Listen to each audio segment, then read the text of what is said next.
तुमच्या हक्काचा आवाज आजचा महाराष्ट्र। पाईपलाईनच्या पाण्याच्या कारणावरून झालेल्या वादातून एकाच कुटुंबातील सदस्यांवर बेदम मारहाण केल्याची धक्कादायक घटना घडली आहे। ही घटना दौंड तालुक्यातील स्वामी चिंचोली येथील नणवरे वस्तीमध्ये 30 मार्च 2026 रोजी सायंकाळी 5:30च्या सुमारास घडली आहे। या प्रकरणी 5 जणांविरुद्ध गुन्हा दाखल करण्यात आलाय। अतुल अंकुश मत्रे, तन्मय अतुल मत्रे, निखिल अतुल मत्रे, अलका अंकुश मत्रे आणि राणी अतुल मत्रे अशी गुन्हा दाखल करण्यात आलेल्यांची नावे आहेत। या प्रकरणी प्रणिता सचिन मत्रे, वयवर्ष 20, व्यवसाय शेती, राहणार स्वामी चिंचोली, तालुका दौंड यांनी दौंड पोलीस ठाण्यात फिर्याद दिली आहे। पोलिसांनी दिलेल्या माहितीनुसार पाण्याच्या पाईपलाईनच्या विषयावर चर्चा करण्यासाठी आरोपींनी फिर्यादी आणि त्यांच्या कुटुंबियांना घरी बोलावले होते। यावेळी आरोपींनी संगनमत करून फिर्यादी, त्यांचे पती आणि सासू यांना लाथाबुक्क्यांनी मारहाण केली।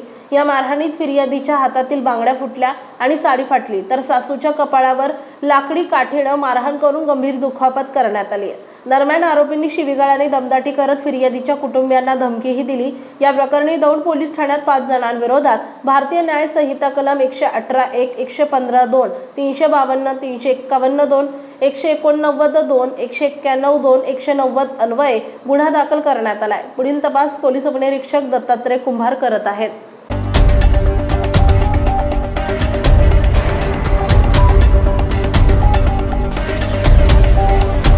तुमच्या हक्काचा आवाज आजचा महाराष्ट्र।